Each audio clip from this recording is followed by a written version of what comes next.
The morning sun cast long shadows across the marble floors of Eldoria Palace as Queen Consort Isabella walked through the ancient corridors with unusual determination. Her emerald silk gown whispered against the floor, and her normally composed face showed signs of inner turmoil. She had carried this secret for 35 years, and today, she could no longer bear its weight. King Alexander sat in his private study, reviewing state papers when Isabella entered without knocking. This breach of protocol was so unlike her that he immediately set down his fountain pen and looked up with concern. His gray eyes, still sharp at 72, studied his wife's pale complexion. "Isabella, what troubles you?" Alexander asked, rising from his ornate desk. They had been married for 20 years, his second marriage after the death of his first wife, Queen Margaret. Despite the initial controversy of their union, Isabella had proven herself a devoted consort and stepmother to his children. Isabella's hands trembled as she approached him. "Alexander, there is something I must tell you.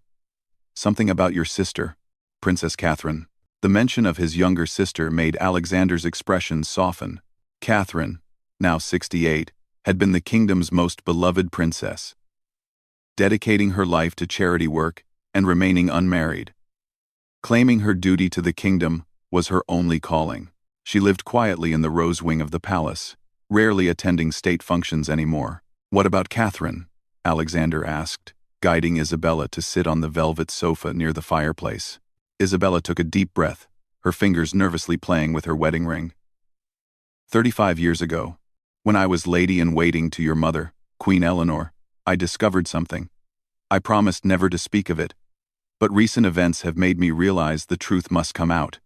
Alexander's brow furrowed. He had never seen Isabella so distressed. In all their years together, she had been the epitome of discretion and grace. Whatever she was about to reveal must be of tremendous importance. "Continue," he said gently, taking her cold hands in his. "Your sister, Catherine, she had a child," Isabella whispered, her voice barely audible.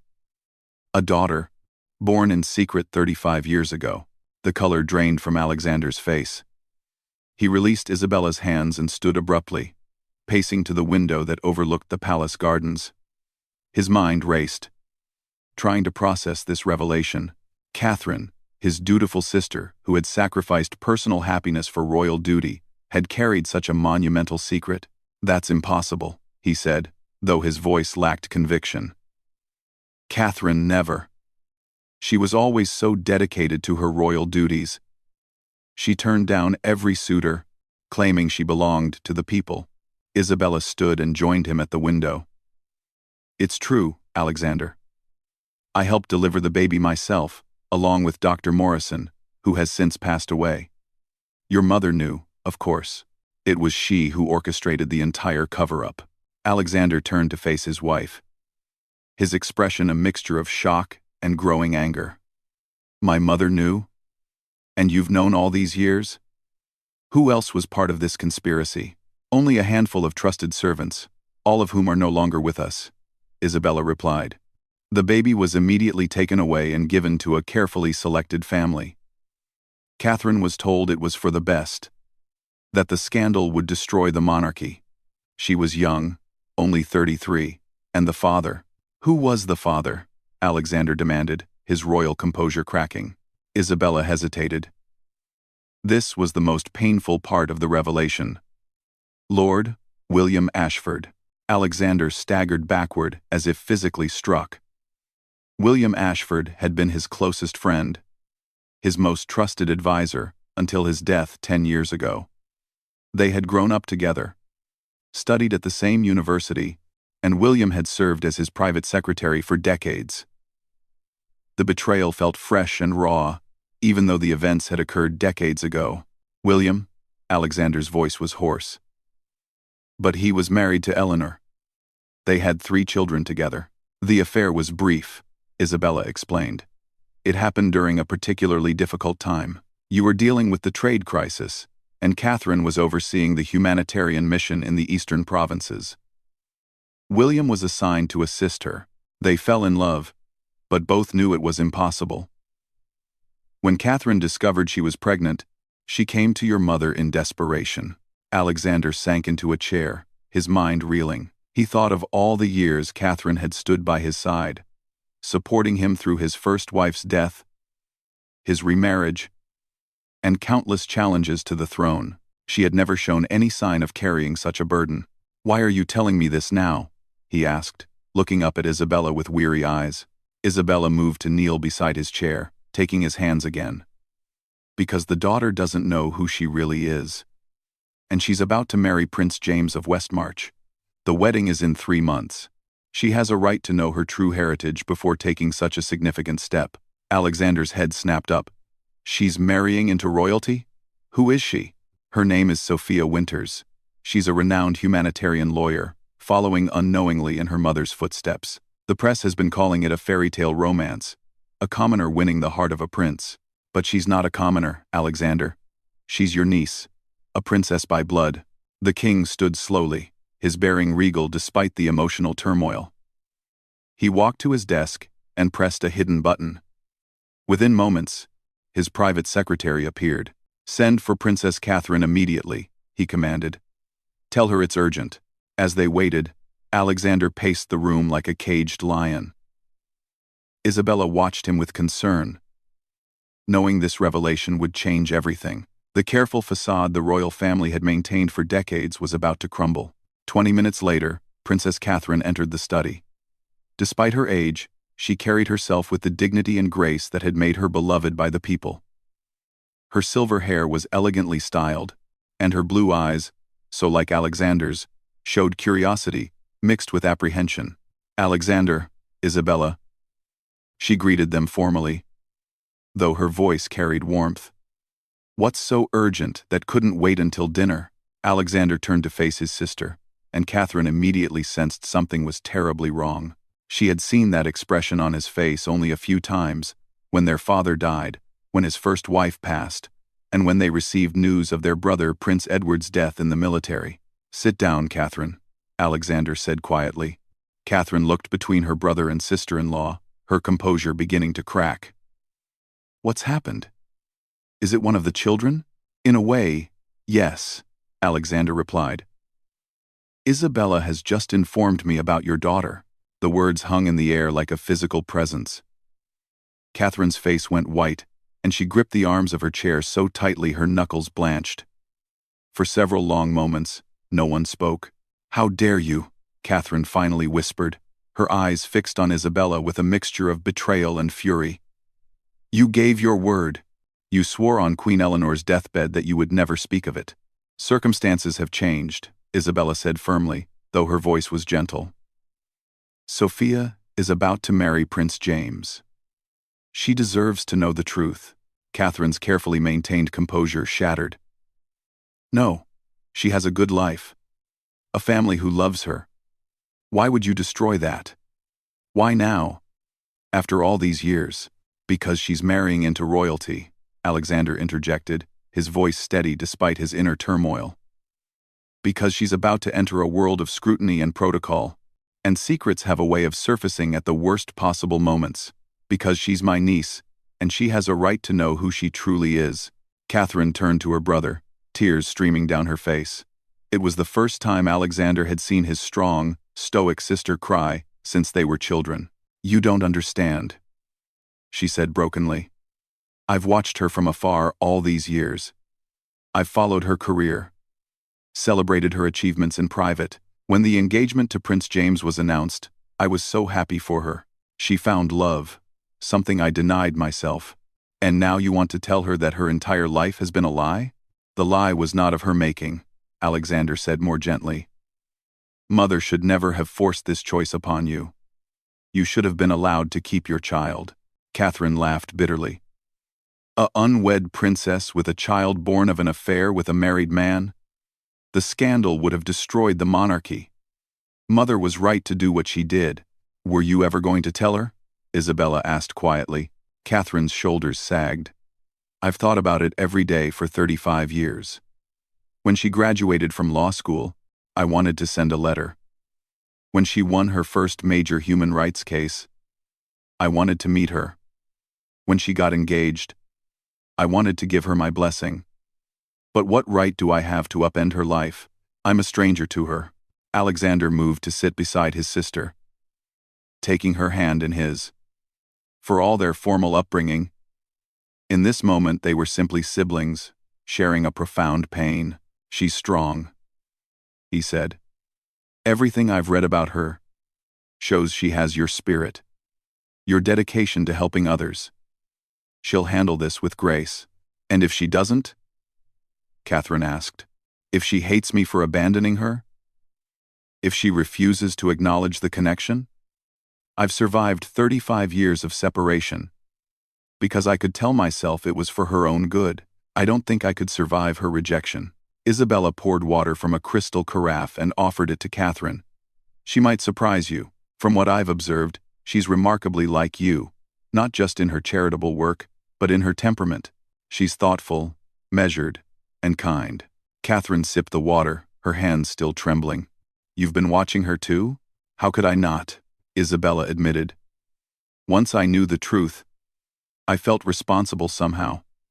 I helped bring her into this world, and I helped take her away from you. It's haunted me all these years." Alexander stood and walked to the portrait of their mother that hung above the fireplace. Queen Eleanor looked down at them with serene eyes, giving no hint of the difficult decisions she had made to protect the crown. "Mother always said the crown came first," he mused. "Duty before personal desire. But at what cost? You gave up your child, Catherine.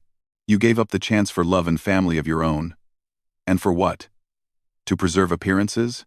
To preserve the stability of the realm," Catherine corrected. "You were a new king then, remember? Father had died just 2 years prior.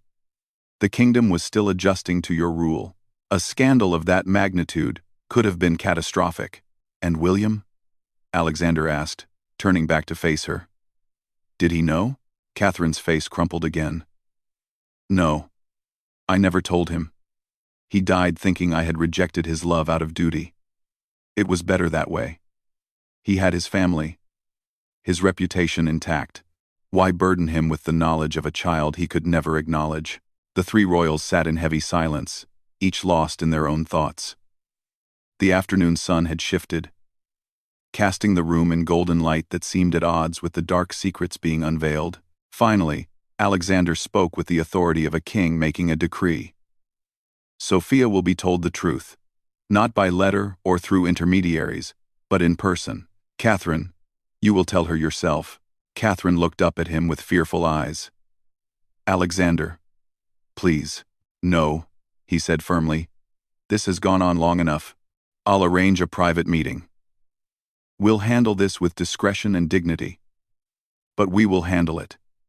That young woman is about to become Princess of Westmarch.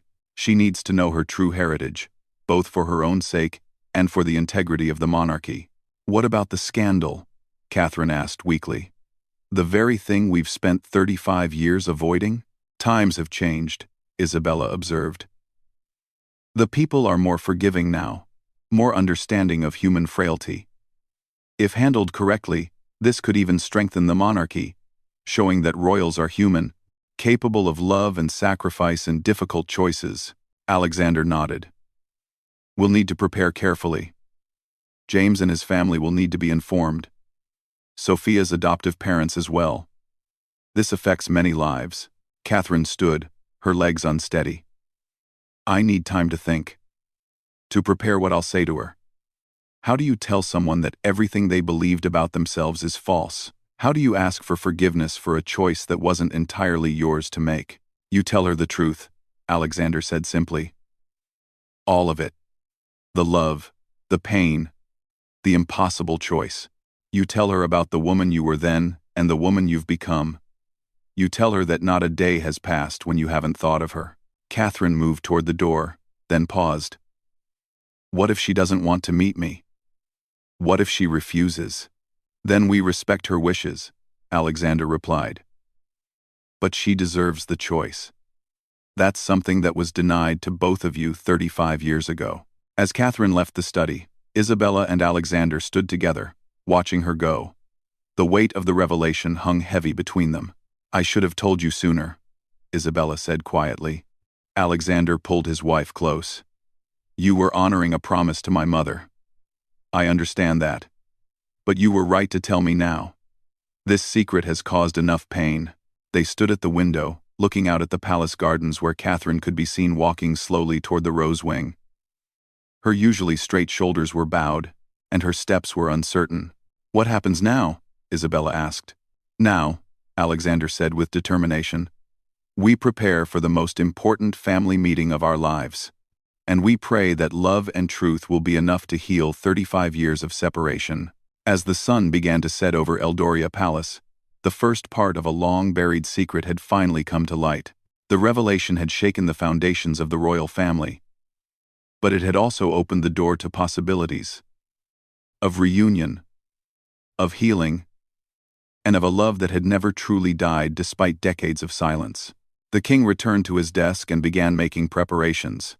Letters needed to be written, meetings arranged, and most importantly, a young woman named Sophia Winters needed to be told that she was not who she thought she was. She was Princess Sophia of Eldoria, daughter of Princess Catherine, and her life was about to change in ways she could never have imagined. As night fell over the palace, 3 members of the royal family prepared for what would come next, each carrying their own burden of knowledge, guilt, and hope. The secret was out, and there was no going back. The only path now was forward, toward a truth that would either unite them or tear them apart forever. The law offices of Winters and Associates occupied the top 3 floors of a gleaming glass tower in the heart of the capital city. Sophia Winters sat behind her desk, reviewing case files for an upcoming human rights tribunal, unaware that her life was about to be irrevocably changed.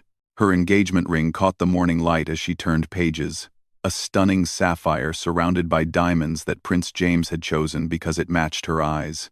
Her assistant knocked and entered, looking unusually flustered. Miss Winters, there's a call from the palace. From King Alexander's private secretary. He says it's urgent. Sophia looked up in surprise. While she had met the king briefly at official functions since her engagement to James, personal contact was unexpected. Put it through, Maria.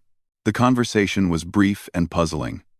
The king requested her presence at a private meeting that afternoon at the palace. When she asked if James would be there, she was told this was a personal matter that required only her attendance. The secretary's tone was kind but firm. This was not exactly a request. 3 hours later, Sophia's car passed through the palace gates. She had changed into a conservative navy dress, appropriate for meeting royalty, though she couldn't shake the feeling of unease. James was visiting his sister in Westmarch, and wasn't due back until evening. She had texted him about the summons, but he seemed as puzzled as she was. She was escorted not to the formal reception rooms but to the private family wing of the palace. Her anxiety grew with each step through corridors lined with portraits of past monarchs. Finally, she was shown into a comfortable sitting room, decorated in soft blues and creams, far less intimidating than the staterooms. King Alexander rose as she entered, and Sophia dropped into a curtsy. Your Majesty. Please, Sophia, sit down, Alexander said kindly. And in private, call me Alexander. We're about to become family after all. As Sophia sat, she noticed 2 other people in the room, Queen Consort Isabella, whom she had met several times and found warm and gracious, and an older woman she recognized as Princess Catherine, the king's sister. She had only seen the princess from afar at state functions, as Catherine rarely participated in social events. The princess was staring at her with an intensity that made Sophia uncomfortable. There was something in those blue eyes, a mixture of fear, longing, and what looked almost like grief. Sophia, Alexander began, his voice gentle but serious. We've asked you here because there's something important you need to know. Something that should have been told to you long ago. Sophia's hands tightened on her purse. Is this about James? Has something happened? No, James is fine, Isabella assured her quickly. This is about you, my dear. About your family. My family? Sophia was genuinely confused. My parents are in Scotland. They're planning to come down next week to discuss wedding arrangements. The 3 royals exchanged glances, and it was Princess Catherine who spoke. Her voice trembling. The people who raised you, loved you, gave you a wonderful life. They are your parents, in every way that matters. But you have another family as well. A biological family. Sophia felt the blood drain from her face. I'm adopted. The words came out as a whisper. That's not possible. I've seen my birth certificate. I have baby pictures from the hospital, all carefully arranged, Alexander said quietly. By our mother, Queen Eleanor. 35 years ago. The room began to spin slightly, and Sophia gripped the arms of her chair. I don't understand. What does Queen Eleanor have to do with my adoption? Catherine stood and moved to sit in the chair next to Sophia, though she didn't attempt to touch her. Up close, Sophia could see the tears threatening to spill from the princess's eyes. Because, Catherine said, her voice breaking, I'm your mother. The words hung in the air like a physical blow. Sophia stared at the princess, her mind refusing to process what she had just heard. She looked between the three royals, waiting for someone to tell her this was an elaborate joke, but their solemn faces told her otherwise. No, Sophia said, shaking her head. That's not. You can't be. I'm nobody. I'm just a lawyer from a middle-class family. I'm not. You're my daughter, Catherine said, tears now flowing freely. Born 35 years ago in secret. I was unmarried. Your father was. Unavailable, and the scandal would have damaged the monarchy at a crucial time. My mother convinced me that giving you up was the only option. I've regretted it every day since. Sophia stood abruptly, needing distance, needing air. She walked to the window, staring out at the manicured gardens without seeing them. Her entire life, every memory, every achievement, every belief about who she was, suddenly felt like a lie. Who was my father? She asked without turning around. Lord William Ashford, Alexander answered. He was my closest friend and advisor. He passed away 10 years ago. Sophia's legs nearly gave out. She knew that name. Lord Ashford's portrait hung in the Hall of Distinguished Service. He was a hero of the realm, a devoted public servant. He was also a married man with 3 children. So I'm illegitimate, she said flatly. A royal bastard hidden away to avoid scandal. You're my daughter, Catherine said firmly, standing as well. You were conceived in love, even if that love was impossible. William never knew about you. I made that choice to protect his family and his legacy. Sophia whirled around, anger replacing shock. You made that choice? What about my choice? What about my right to know who I was? You're right, Catherine said, not flinching from her daughter's anger. You had every right to know. I told myself I was protecting you, giving you a normal life, free from the scrutiny and pressure of royal existence. But perhaps I was also protecting myself from the pain of seeing you and not being able to claim you. All these years, Sophia said, her voice rising, I've lived a lie. My parents. The people I call my parents. Did they know? They knew you were adopted, Isabella said gently. They were chosen carefully. Good people who desperately wanted a child. But they weren't told of your royal connection. We thought it would be safer that way. Sophia laughed bitterly. Safer. Of course. Mustn't have scandal touching the precious monarchy. She looked at Alexander. And you've known about this? I learned of it only yesterday, Alexander admitted. Isabella finally told me the truth because of your engagement to James. We felt you had a right to know before you married into royalty. Before I married into royalty, Sophia repeated slowly. I'm already royalty, aren't I? By blood, at least. Does James know? Not yet, Alexander said. We wanted to tell you first. What happens next is partly your decision. Sophia sank back into her chair, overwhelmed. She thought of her parents in Scotland, David and Margaret Winters, who had loved her unconditionally, supported her dreams, celebrated her achievements. They had never made her feel like anything less than their beloved daughter.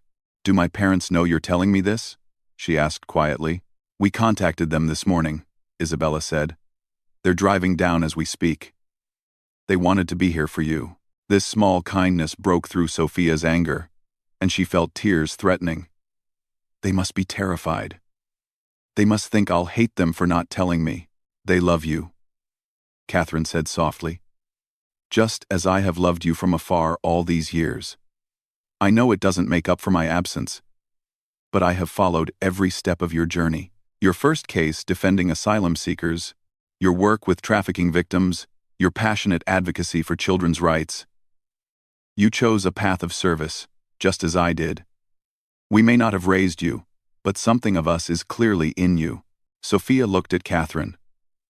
Really looked at her. And for the first time saw the resemblance. The same blue eyes. The same determined chin. The same way of holding her head when thinking. It was like looking at an older version of herself. Why didn't you fight for me? Sophia asked, her voice small and hurt. If you loved me, why didn't you fight to keep me? Catherine's composure finally shattered completely. Because I was young and frightened, and convinced I was doing the right thing. Because the weight of duty and tradition was crushing. Because my mother, whom I trusted above all others, told me it was the only way. I have no excuse that will satisfy you. No words that will make up for 35 years of absence. I can only tell you that giving you up was the hardest thing I've ever done. And not a day has passed when I haven't wondered if I made the right choice. The room fell silent except for Catherine's quiet sobs. Alexander moved to comfort his sister, while Isabella poured tea that no one would drink. Sophia sat frozen, trying to process the earthquake that had just shattered her understanding of herself. A knock at the door interrupted the heavy silence. A footman entered and whispered something to Alexander, who nodded. Your parents have arrived, he told Sophia gently. The Winters. Would you like to see them? Sophia nodded immediately. Yes, please. When David and Margaret Winters entered the room, Sophia flew into their arms. They held her tightly, the three of them clinging to each other, as if their bond could weather any storm. We're so sorry, darling, Margaret whispered, her Scottish accent thick with emotion. We wanted to tell you so many times, but we were warned it could put you in danger if the wrong people found out. We thought we were protecting you.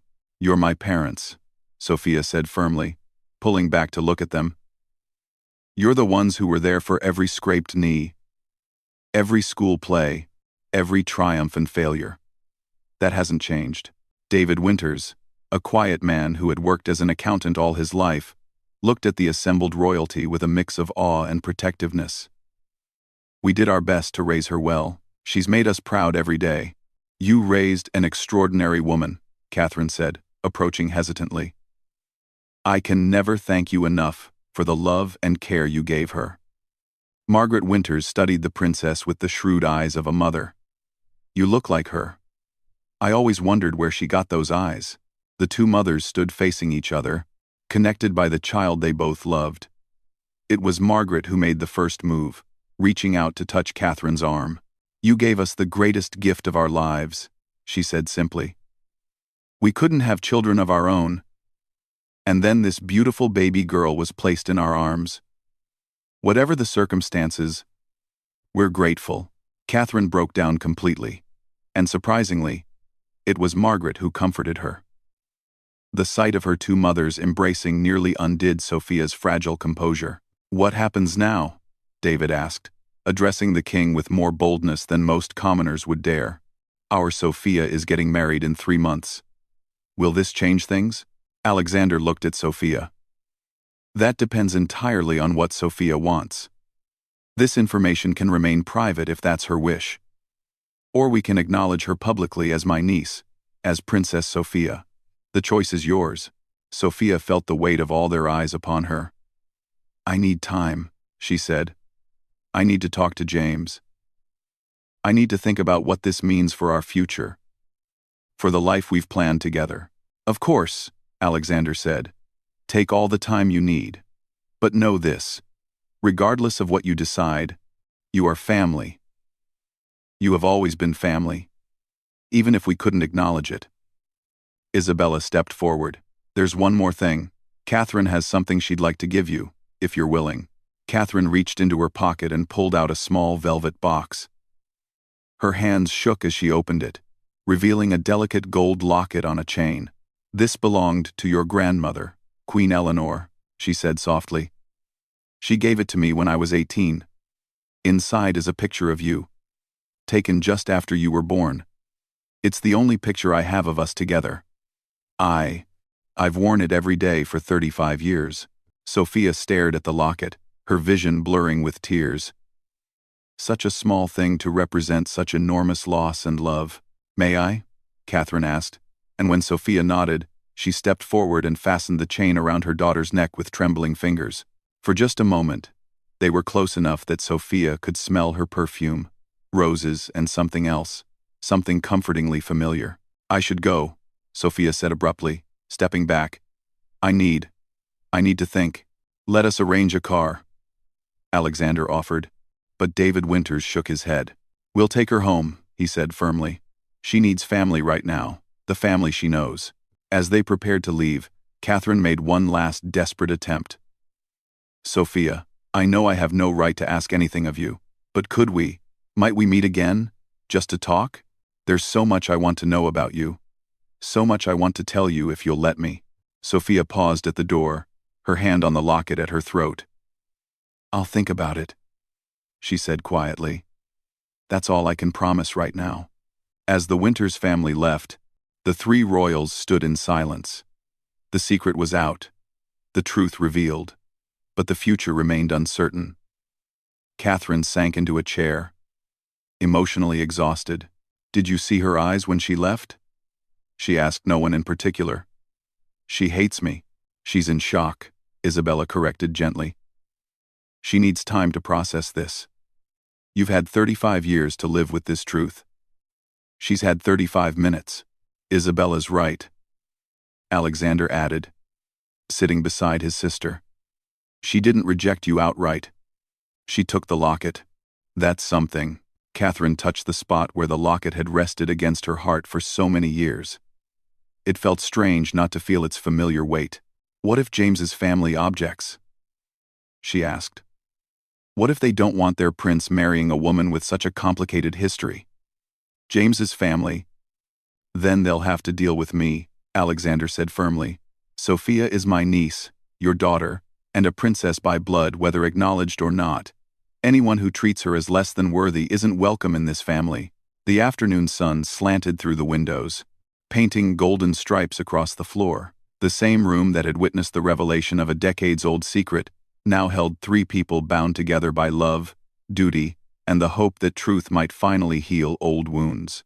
Meanwhile, in a modest car driving through the streets of the capital, Sophia Winters, or was she?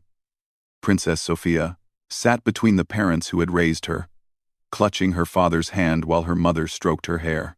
The locket felt heavy against her chest, weighted with history and possibilities she had never imagined. "Are you angry with us?" Margaret asked softly. Sophia shook her head. "No." Confused, overwhelmed, a bit lost, but not angry. "Not with you. You gave me a wonderful life.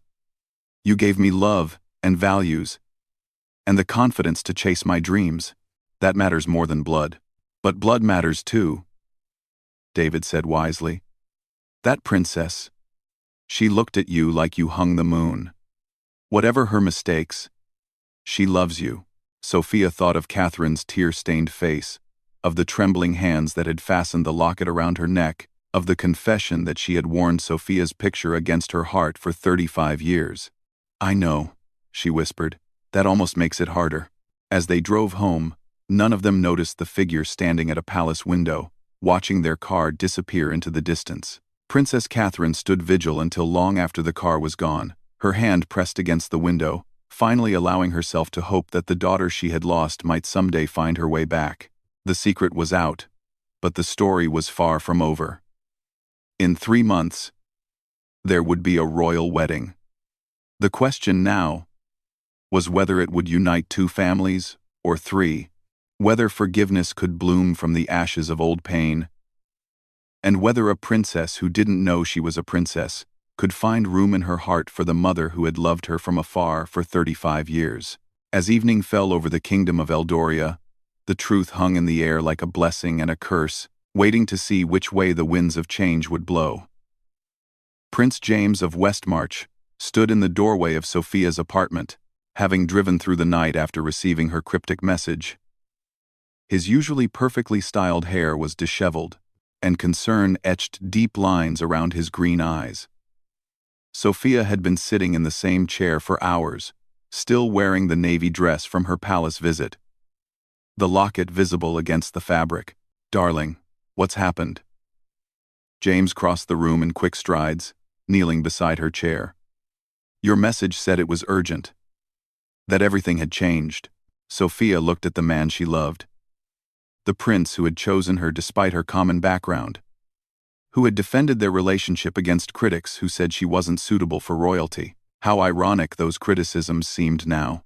"James," she began, her voice hoarse from crying. "What would you say if I told you I wasn't who you thought I was?" His brow furrowed in confusion. "I'd say you're the woman I fell in love with. And nothing could change that." He took her hands, noticing how cold they were. "Sophia, you're frightening me. What's going on?" So she told him everything. The summons to the palace, the revelation of her true parentage, Princess Catherine's tears, the locket that held a 35-year-old photograph. James listened without interrupting, his face cycling through shock, disbelief, and finally, a dawning understanding. When she finished, he was quiet for a long moment. Then, unexpectedly, he laughed. "James." Sophia pulled her hands away, hurt by his reaction. No, he said quickly, catching her hands again. "I'm not laughing at you, it's just... My grandmother is going to be impossible now. She's been going on about how you weren't blue-blooded enough for me, and now it turns out you're more royal than I am. Your grandfather was a king, Sophia. That trumps my princely lineage quite soundly." Despite everything, Sophia felt her lips twitch toward a smile. "That's what you're focusing on? Your grandmother's snobbery?" James grew serious, cupping her face in his hands. "I'm focusing on you, on how this must feel for you. Your whole world just shifted, and I wasn't there for you. I needed to tell you myself," Sophia said. "I needed to see your face when you learned your commoner fiancée is actually a princess." "You're not a princess," James said firmly, and when she looked hurt, he continued. "You're Sophia. You're the woman who argued with me about human rights law on our first date. Who made me wait 3 months before you'd even have dinner with me because you wanted to be sure I was serious. Who cried when we visited that orphanage in Eastshire and then spent the next week setting up a legal aid program for them. Princess or commoner, you're still you." Sophia felt fresh tears spill over. "But everything's different now. If this becomes public, our quiet wedding is impossible.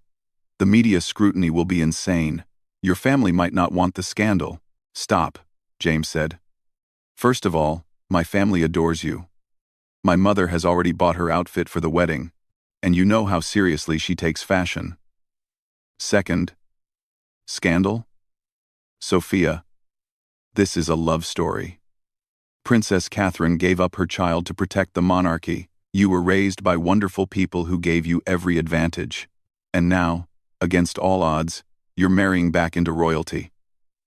If that's not a fairy tale ending, I don't know what is. But what if I don't want to be a princess?" Sophia asked quietly. "What if I just want to be me?" End quote. James sat back on his heels, studying her face. "Then be you," King Alexander said. "The choice was yours, didn't he? No one's forcing you to claim the title or acknowledge the relationship publicly. But Catherine..." Sophia touched the locket. "She's waited 35 years. How can I deny her now?" "The same way she denied you then," James said gently. "By doing what you think is best. The difference is, you have a choice she didn't have." They talked through the night, weighing options and outcomes. By dawn, Sophia had made her decision. She would meet with Catherine, but privately. She would acknowledge the relationship but wouldn't claim the title or make any public announcement before the wedding. After that, she would see. The meeting was arranged for the following week at Catherine's private residence, a elegant manor house on the palace grounds called Rose Cottage. Sophia arrived alone. Having insisted that this first real conversation be just between them, Catherine answered the door herself, dressed simply in a cashmere sweater and trousers, looking more like a nervous mother than a princess. The formal woman from the palace revelation was gone, replaced by someone vulnerable and hopeful. "Thank you for coming," Catherine said softly, leading Sophia to a cozy sitting room filled with books and photographs. Sophia's eyes were drawn to the pictures. Catherine at various charity events, with children at orphanages, at hospitals and schools. A life of service. Just as Alexander had said, they sat awkwardly, neither knowing how to begin. Finally, Catherine broke the silence. "I've imagined this moment thousands of times," she admitted. "But now that you're here, I don't know what to say." "Tell me about him," Sophia said suddenly. "About my father. All I know is that he was married, and that he was the king's friend." Catherine's face softened. "William was extraordinary. Brilliant. Kind. Dedicated to service. He made me laugh when the weight of royal duty felt crushing. We worked together on the eastern province's humanitarian crisis, thousands of people displaced by flooding. We spent weeks in refugee camps, coordinating relief efforts." She rose and pulled a leather album from a shelf, bringing it to sit beside Sophia. Inside were photographs from that time. A younger Catherine in practical clothes, surrounded by children, and there, in several pictures, a handsome man with kind eyes, and Sophia's exact smile. "We fell in love among the suffering of others," Catherine continued. "It sounds terrible. But there was something about seeing him work tirelessly for people who had nothing, about watching his compassion in action. We both knew it was wrong. He loved his wife, adored his children. But for 6 weeks, we existed in a bubble where the outside world didn't matter. And then?" Sophia prompted, tracing her father's face in one photograph. "Then we returned to the capital, to reality. We agreed it had to end. He went back to his family. I threw myself into my work. I discovered I was pregnant 2 months later." Catherine's voice grew thick with emotion. "I never told him. He had already sacrificed so much for duty. His marriage was arranged, you know, like so many royal matches. He had found a way to be content, to be a good husband and father, despite not choosing that life. I couldn't destroy that. So you bore the burden alone," Sophia said quietly. "Not alone. Isabella was there. And your grandmother." Catherine laughed bitterly. "Queen Eleanor was formidable. She arranged everything with military precision.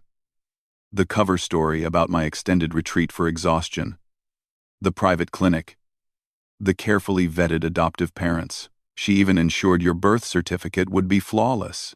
"Did you get to hold me?" Sophia asked, surprising herself with the question.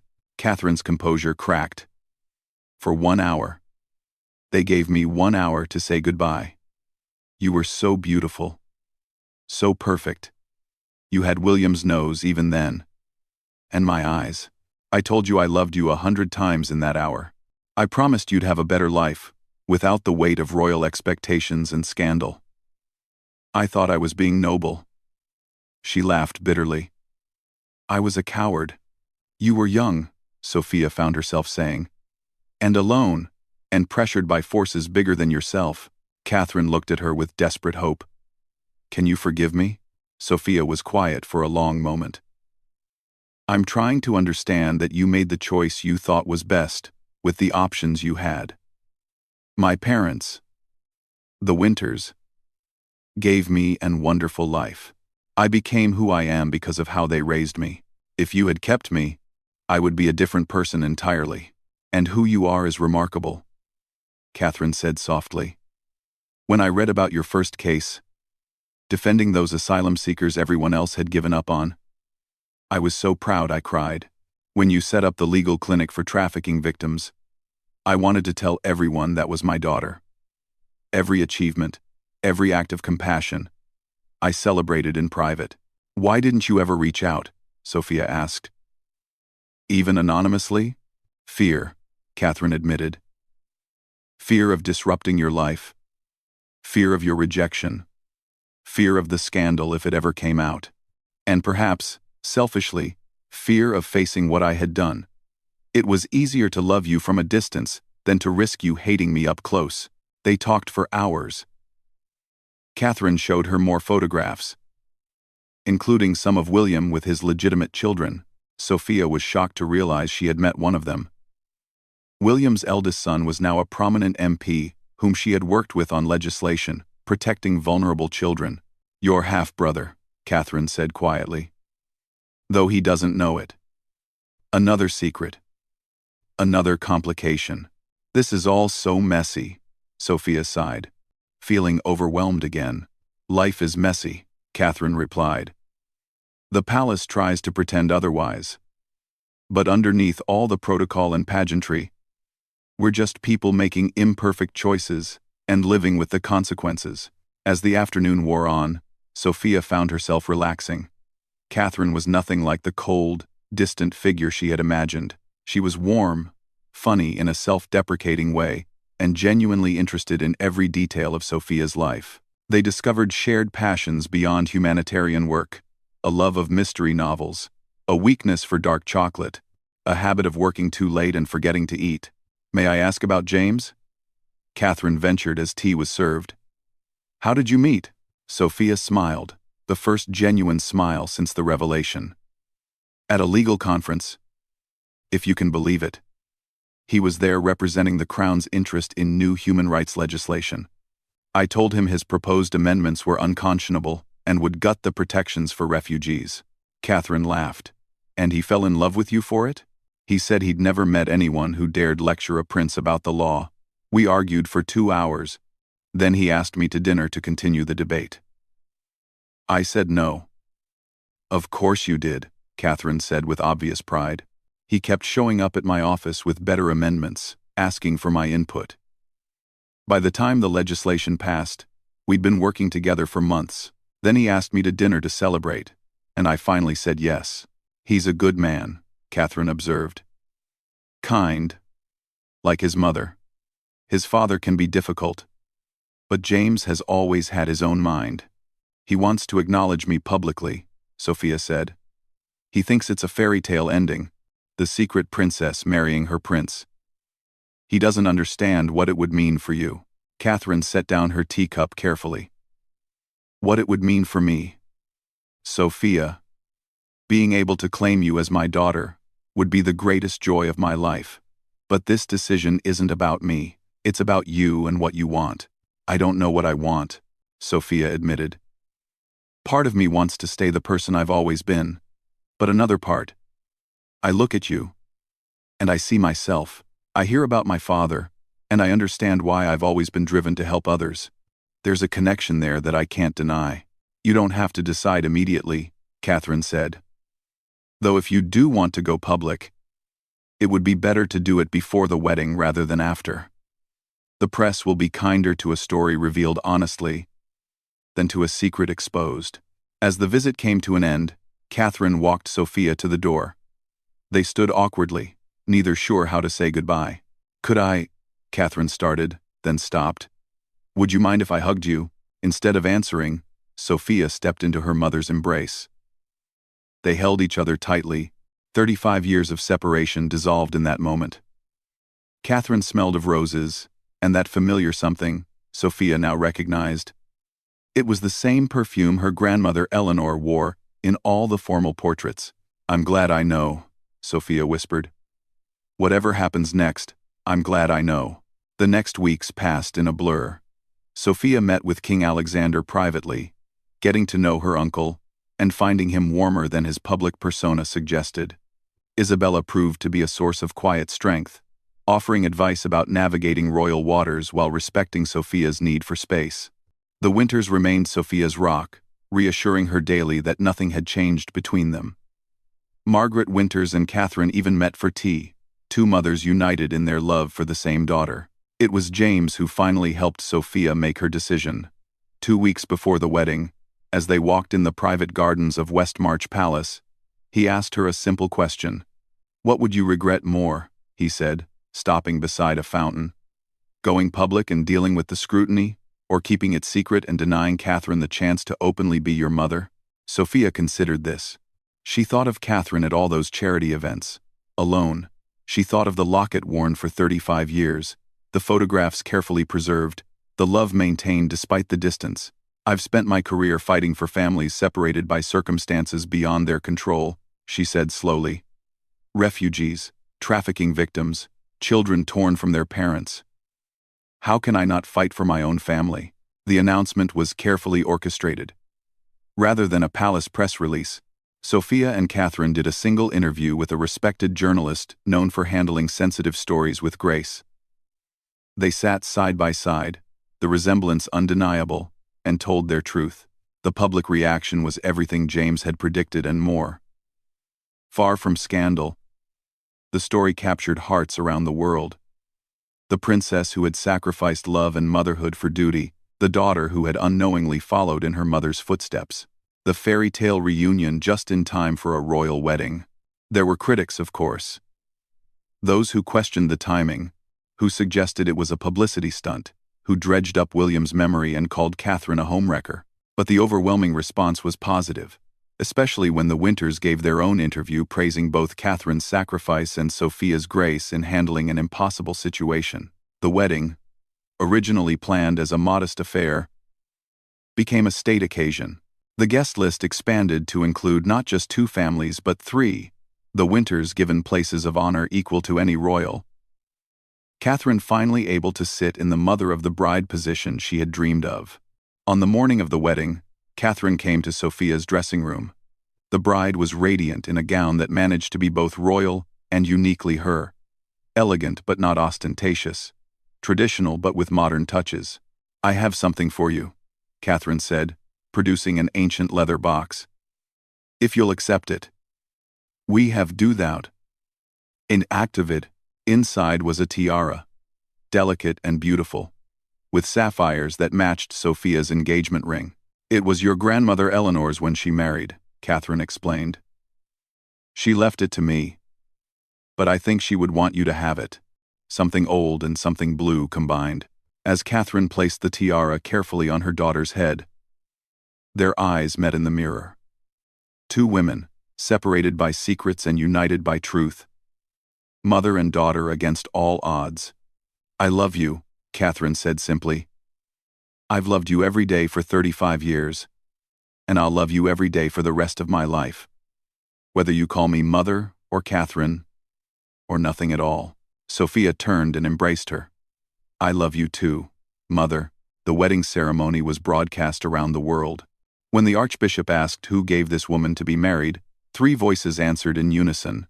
David Winters, Margaret Winters, and Princess Catherine. It was unprecedented, unconventional, and absolutely perfect. As Sophia, now officially Her Royal Highness Princess Sophia of Westmarch, danced with her new husband at the reception, she caught sight of her 3 parents, watching with pride. The Winters were taking photos with everyone, delighted by their unexpected elevation. Catherine stood with Alexander and Isabella, finally able to openly show her joy. No regrets? James asked, following her gaze. None, Sophia said firmly. It's messy and complicated and not at all what we planned. But it's ours, all of it, the secrets, the revelation, the choice to make our own path. It's our story. Later, as the evening progressed, Sophia found a quiet moment with Catherine on a palace balcony overlooking the celebrating crowds below. Thank you, Catherine said quietly, for giving me this chance, for being brave enough to claim your truth when I wasn't. We both did what we thought was right at the time, Sophia replied. You gave me up out of love. I claimed you out of love. Maybe that's all that matters in the end. They stood together, mother and daughter, princess and princess, watching the fireworks light up the sky. Below them, the kingdom celebrated not just a royal wedding but a family reunited, a secret transformed into a fairy tale, and the power of love to heal even the deepest wounds. In the years that followed, Princess Sophia would become one of the most beloved members of the royal family. Known for her compassion, her legal advocacy, and her close relationship with all three of her parents. She and Catherine would work together on numerous charitable initiatives, making up for lost time with shared purpose. The secret that had once threatened to destroy lives had instead created a larger, more loving family. And in the end, that was the greatest gift of all. Not titles or tiaras, but the chance to choose love over fear, truth over secrets, and family in all its beautiful, complicated forms. As the clock struck midnight on her wedding day, Princess Sophia of Westmarch stood surrounded by everyone she loved, the locket that had traveled 35 years to find its way home resting against her heart, right where it belonged.